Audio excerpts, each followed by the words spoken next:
बच्चों भूगोल विषय कक्षा 12, इसके चैप्टर नंबर 1, इसका नाम है जनसंख्या वितरण घनत्व वृद्धि और संगठन। इसका पार्ट 3 जिसका नाम है बच्चों भारत की जनसंख्या का घनत्व एवं वृद्धि, इसका अध्ययन हम आज करेंगे। तो स्टार्ट होने से पहले बच्चों पेन, पेंसिल, कॉपी, किताब, एटलस और खाली मैप, ये सभी चीज़ें हमारे पास होनी चाहिए। आइए बच्चों स्टार्ट करते हैं भारत की जनसंख्या का घनत्व एवं वृद्धि। कल हमने पढ़ा था बच्चों कि भारत की जनसंख्या क्या होती है, जनसंख्या का क्या अर्थ होता है, जनसंख्या घनत्व किसे कहते हैं, जनसंख्या वृद्धि किसे कहते हैं, जनसंख्या का वितरण किसे कहते हैं, आदि चीज़ें हमने कल पढ़ी थी। यहाँ पर आज हम देख रहे हैं बच्चों कि जनसंख्या घनत्व किसे कहते हैं। इकाई क्षेत्र में निवास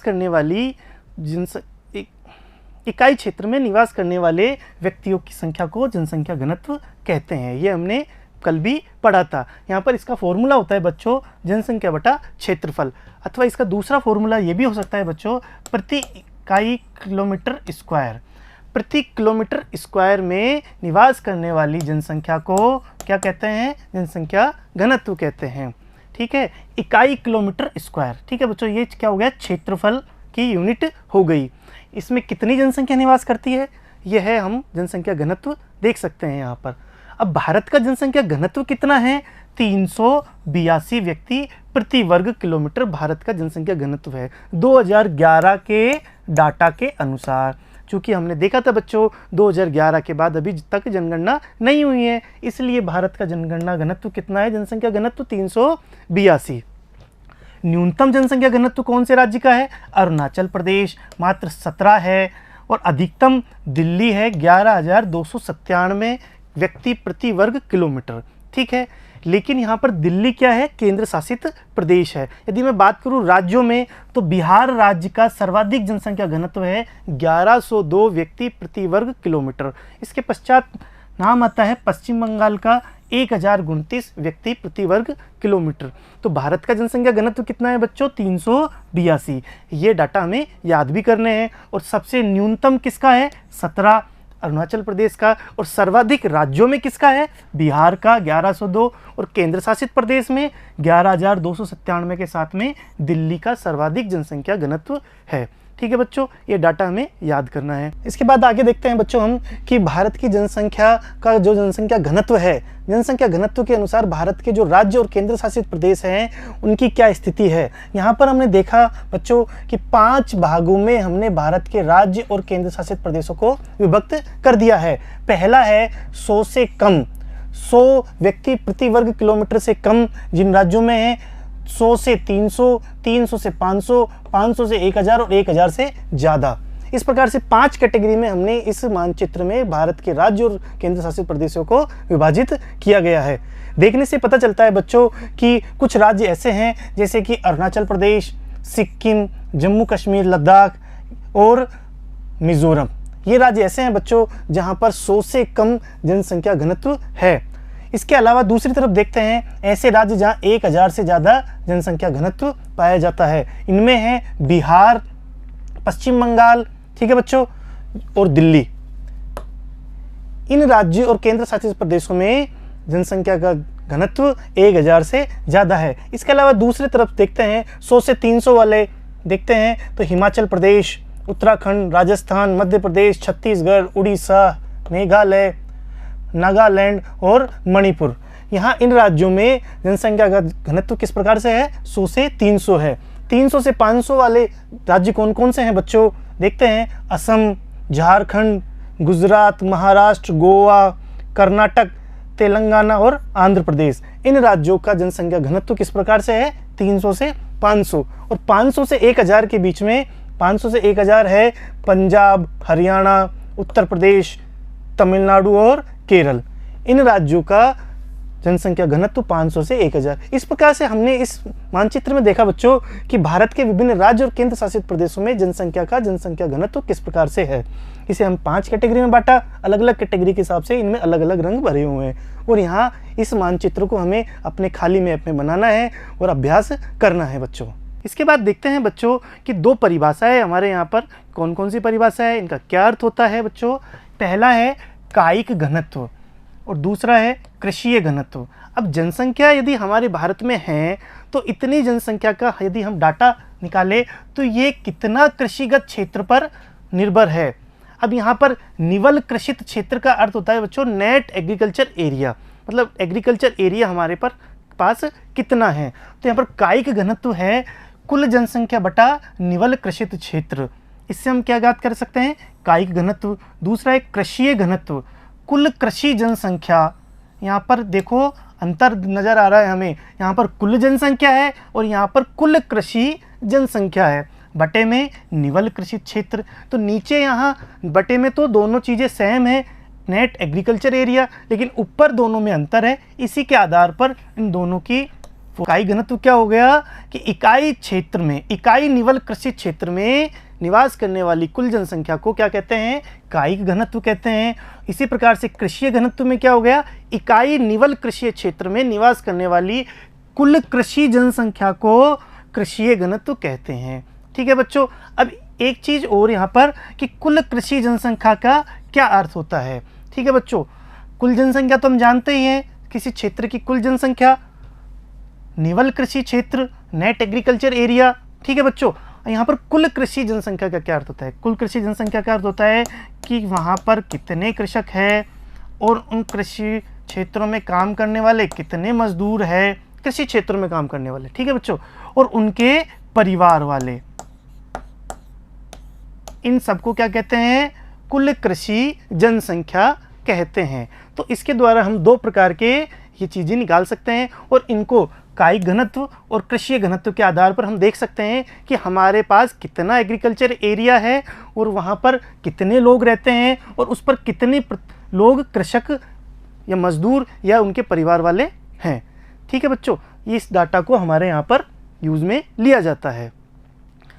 इसके बाद हम देखते हैं बच्चों कि जनसंख्या वृद्धि किसे कहते हैं, इसके क्या मायने हैं, इसके कौन कौन से कारक इसको प्रभावित करते हैं। तो हमने इसकी कल भी परिभाषा देखी थी, किसी भौगोलिक क्षेत्र की जनसंख्या के आकार में एक निश्चित समय में होने वाले परिवर्तन को जनसंख्या वृद्धि कहा जाता है। इसे हमें किस में प्रदर्शित करते हैं, प्रतिशत में प्रदर्शित करते हैं, प्रतिशत में व्यक्त करते हैं। अब हमने ये देखा कि भारत में जनसंख्या जो वृद्धि है वो सकारात्मक भी हो सकती है, नकारात्मक भी हो सकती है। यहाँ पर एकमात्र समय आया था बच्चों 1921 का जो जनगणना हुई थी, उसमें नकारात्मक जनसंख्या वृद्धि देखी गई थी।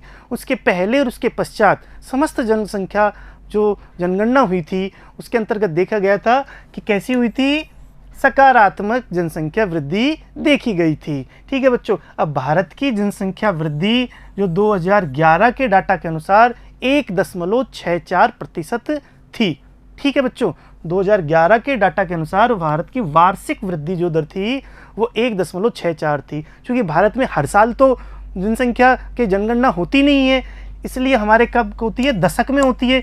लेकिन उस दशक में होने वाली जनसंख्या की वृद्धि को हमने क्या इसमें निकाल दिया बच्चों, वार्षिक वृद्धि में, हर साल कितनी वृद्धि हुई, एक औसत है, एक अनुमान है बच्चों।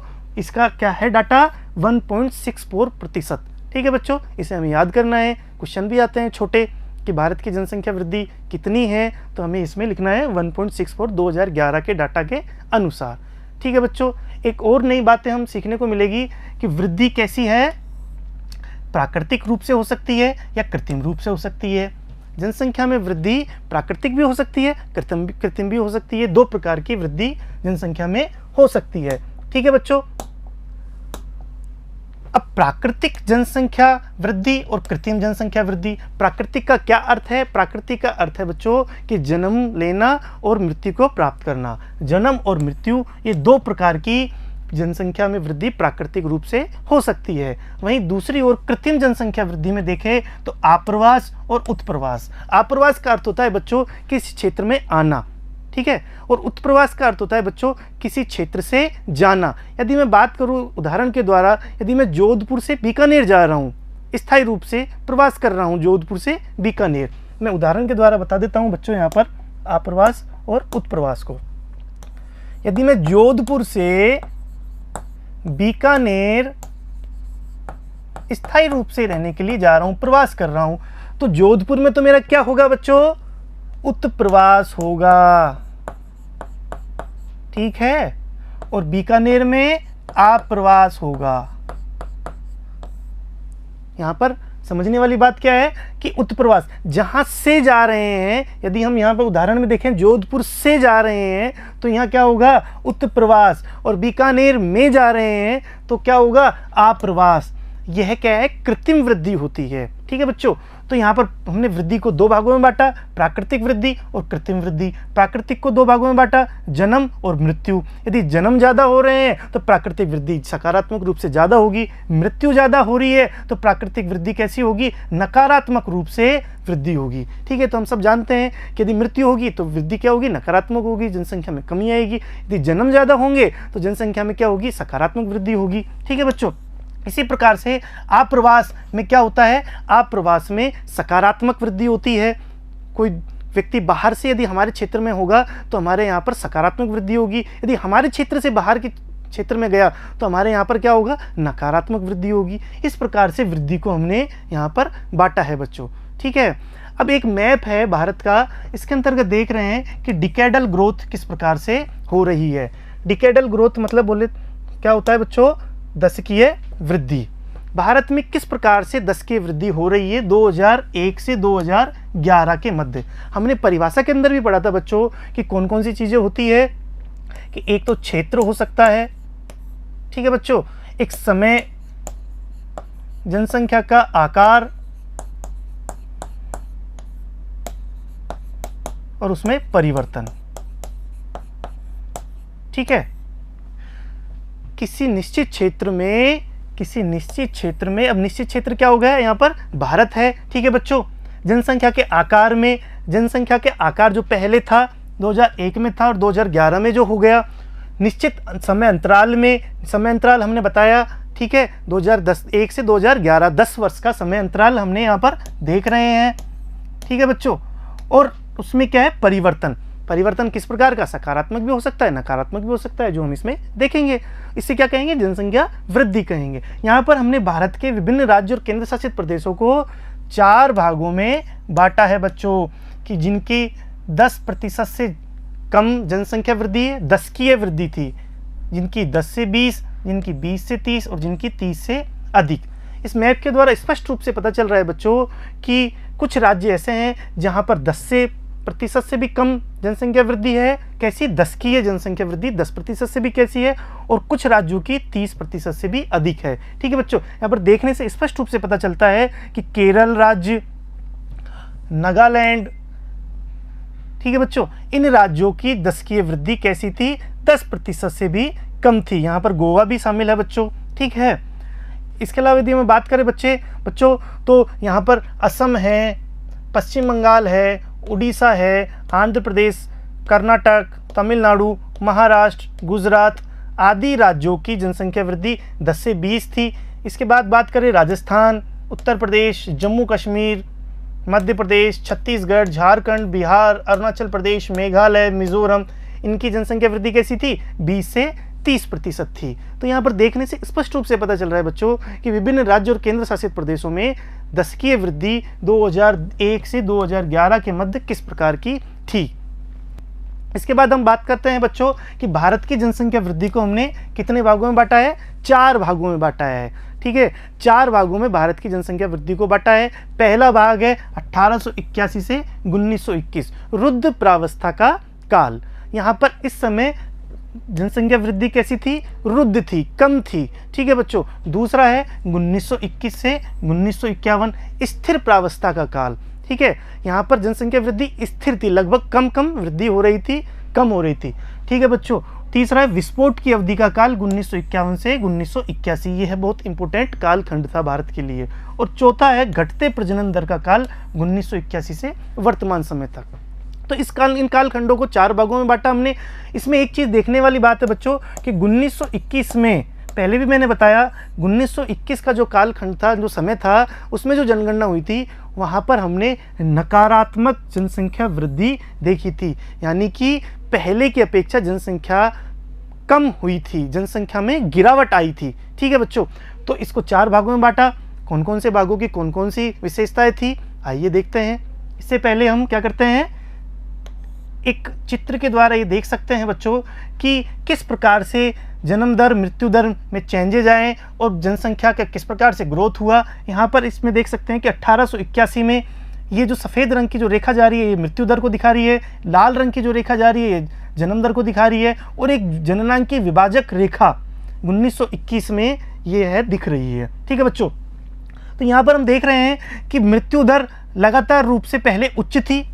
ठीक है, पहले 1881 से लगातार उच्च थी, और लेकिन लगातार रूप से स्वास्थ्य परिस्थितियों में विकास के कारण, दूसरी विभिन्न सुविधाओं के कारण मृत्यु दर में गिरावट आती गई और लगातार वर्तमान तक ये गिर करके यहाँ तक आ गई। ठीक है, इसी के साथ देखते हैं, यदि हम बात करूँ जन्म दर की, जन्म दर पहले उच्च थी, बहुत ज़्यादा थी, लेकिन स्वास्थ्य सुविधाएं और शिक्षा के कारण हमें चेतना आई, हमें जागरूकता आई और हमने लगातार यहाँ पर वृद्धि देखी और उसके पश्चात गिरावट यहाँ पर देखने को मिल रही है जन्म दर में। ठीक है बच्चों, अब हम क्या जानते हैं कि मुख्य रूप से, मूल रूप से जनसंख्या वृद्धि देखो 2 कारणों पर ही निर्भर करती है मूल रूप से। हालांकि मैंने इसके 4 कारण बताए हैं। प्राकृतिक कारण, इसके अंतर्गत उत्प्रवास और आप्रवास। ठीक है बच्चों, और कृत्रिम कारण जन्म और मृत्यु। लेकिन आप्रवास और उत्प्रवास क्या होगा, देश के अंदर होगा मुख्य रूप से, लेकिन इसलिए हमने मुख्य रूप से जन्म और मृत्यु को ही जनसंख्या वृद्धि का कारक बतलाया है यहाँ इस चित्र में। और यहाँ पर देखने को मिल रहा है कि 1921 का जो काल था, यहाँ पर जननांक की विभाजक रेखा हमने दिखाई, क्योंकि वहाँ जनसंख्या वृद्धि कर कैसी थी, माइनस में थी, नकारात्मक थी। उसके पश्चात हम देखने को मिल रहा है जन्म दर लगातार उच्च बनी रही और मृत्यु दर में गिरावट आती गई। स्वास्थ्य सुविधाएं, जागरूकता, ठीक है बच्चों, विकास आदि कारणों से। और यहाँ पर हमने देखा कि इतनी बड़ी मात्रा में जनसंख्या का प्रारूप हमें देखने को मिला। तो इसका रिजल्ट क्या आया, ये नीले रंग की रेखा में हमें दिख रही है बच्चों कि भारत की जो जनसंख्या थी लगातार रूप से बढ़ती चली गई। विशेष रूप से 1951 से 1981 का जो कालखंड था, जिसे हमने तृतीय अवस्था कहा, यहाँ पर भारी मात्रा में हमने इसको बढ़ते हुए देखा। ठीक है बच्चों, इसके बाद देखते हैं कि पहला रुद्र प्रावस्था का कालखंड 1881 से 1921 तक, इसमें क्या क्या स्थिति थी। जन्म दर उच्च बनी हुई थी, मृत्यु दर भी उच्च थी, और इसकी वृद्धि दर किस प्रकार की थी, 1.1% की वार्षिक वृद्धि दर देखी गई। इसकी कौन कौन से स्वास्थ्य एवं चिकित्सा सुविधाएं निम्न थी। निरक्षरता ज़्यादा थी, अंग्रेजों का समय था, हमें पता है निरक्षरता बहुत ज़्यादा थी। भोजन की भारी मात्रा में कमी थी, आधारभूत ढांचों में कमी थी, आधारभूत सुविधाएं कम थी, सड़क कम थी, सुविधाएं दूसरी चिकित्सीय और शिक्षा की जो सुविधाएं थी वो कम थी। इसमें एक चीज़ नई बात क्या है, 1921 में ऋणात्मक वृद्धि दर भी देखी गई। अब 1921 में ऐसा क्या हुआ बच्चों की ऋणात्मक वृद्धि दर, मतलब पहले की अपेक्षा जनसंख्या में कमी आई, पहले की अपेक्षा जनसंख्या कम हुई। ठीक है, उसके क्या कारण थे, उस समय पड़ने वाला अकाल, अन्न की भारी कमी, महामारी, प्लेग जैसी महामारी, और 1914 से होने वाला प्रथम विश्व युद्ध भी इसका मुख्य कारण था, जिसमें भारी मात्रा में हमारे सैनिकों ने अपनी जान गंवाई। क्योंकि उस समय ब्रिटिश काल था और ब्रिटिश जो कहते थे वही हमको करना होता था, इस वजह से ये सारी समस्याएं हमारे सामने आई और 1921 में ऋणात्मक वृद्धि दर देखी गई। पहली प्रावस्था रुद्र प्रावस्था का कालखंड 1881 से 1921, ये इनमें चीज़ें देखने को मिली। दूसरा कालखंड है बच्चों स्थिर प्रावस्था का कालखंड 1921 से 1951। इसमें क्या हुआ बच्चों, जन्म दर उच्च बनी हुई थी, मृत्यु दर भी उच्च बनी हुई थी, लेकिन पहले की अपेक्षा कम थी क्योंकि लगातार रूप से प्रयास हो रहे थे। यहाँ पर देखा 2.2% की वार्षिक वृद्धि दर इस कालखंड में हमने देखा। पहले की अपेक्षा स्वास्थ्य में सुधार हो रहा था, स्वतंत्रता व विभाजन का भी कारण था क्योंकि विभाजन के पश्चात पाकिस्तान हमसे अलग हो गया और कुछ जनसंख्या पाकिस्तान के रूप में हमसे अलग हो गई, पाकिस्तान की जनसंख्या हमसे अलग हो गई। ठीक है बच्चों, तो यहाँ हमने देखा दूसरा जो कालखंड है स्थिर प्रावस्था का काल 1921 से 1951, जब भारत स्वतंत्रता प्राप्त कर रहा था तो विभिन्न प्रकार की चीज़ें यहाँ पर हुई। तीसरा जो कालखंड है विस्फोट की अवधि का कालखंड, विस्फोट की अवधि का कालखंड 1951 से 1981। यहाँ पर विस्फोट क्यों हुआ, देखो बच्चों, जन्म दर लगातार रूप से उच्च बनी हुई थी, मृत्यु दर में भारी गिरावट देखने को मिली। ठीक है, यहाँ की जो जनसंख्या इस कालखंड की 2.5% वार्षिक वृद्धि दर देखी गई। दूसरा जो कारण थे और भी तिब्बत, बांग्लादेश, पाकिस्तान और नेपाल से आने वाले जो प्रवासी थे, वहाँ पर स्थानीय रूप से राजनीतिक अस्थिरताओं के कारण जो वहाँ के जो प्रवासी थे वो भारत में शरणार्थी के रूप में आने लगे। क्योंकि भारत क्या है, उस समय तक उनसे मना नहीं कर पा रहा था और तात्कालिक रूप से भारत स्वतंत्र हुआ ही था, उस वजह से ये शरणार्थी भारत में भी प्रवेश कर गए। ठीक है बच्चों, इसके कौन कौन से तत्व थे? चहुमुखी विकास होने लगा, जीवन दशाओं में सुधार होने लगा, हरित क्रांति का आगाज होने लग गया। ये इंपॉर्टेंट बात है बच्चों कि उस समय हरित क्रांति का आगाज होने लग गया था, इसलिए जो अन्न की भारी कमी हमारे भारत में देखी गई थी, जो कि विदेशों से आयात करना पड़ रहा था भारत में अन्न को, वो यहाँ पर हरित क्रांति का आगाज हो चुका था और इसके पश्चात भारत आत्मनिर्भर हो गया था अनाज के अंतर्गत। ठीक है बच्चों, तो चिकित्सीय सुविधाओं का फैलाव हो गया था। इन सभी कारणों से भारत में ये 1951 से 1981 के कालखंड को विस्फोट की अवधि का कालखंड कहा गया। भारी मात्रा में यहाँ पर जनसंख्या विस्फोट हुआ। ठीक है बच्चों, चौथा कालखंड आएगा अब घटते प्रजनन दर का काल, 1981 से वर्तमान में। इनमें कौन कौन सी चीज़ें हुई बच्चों? जन्म दर घटती हुई, मृत्यु दर में भी भारी गिरावट, 2% से कम वृद्धि दर देखी गई और 2011 में तो 1.7% भी देखी गई।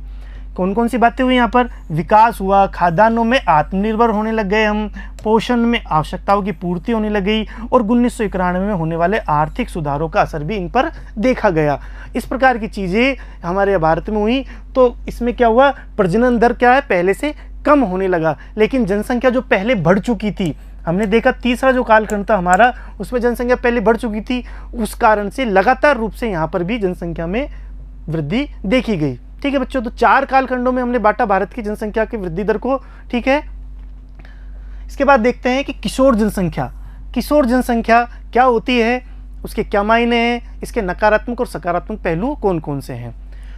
10 से 19 वर्ष तक के व्यक्तियों की संख्या को क्या कहते हैं? किशोर जनसंख्या कहते हैं। 2011 की जनगणना के अनुसार इसमें कितने थे? 21% किशोर थे। ठीक है बच्चों, अब इनकी चुनौतियां कौन कौन सी है? निरक्षरता, विवाह की आयु, स्कूल ड्रॉप आउट, स्त्री शिक्षा, पोषक तत्वों का अभाव, शारीरिक व मानसिक अपंगता और ड्रग सेवन, नशा करना। ठीक है बच्चों, तो ये समस्याएं क्या है, ये चुनौतियां है किशोर जनसंख्या की चुनौतियों।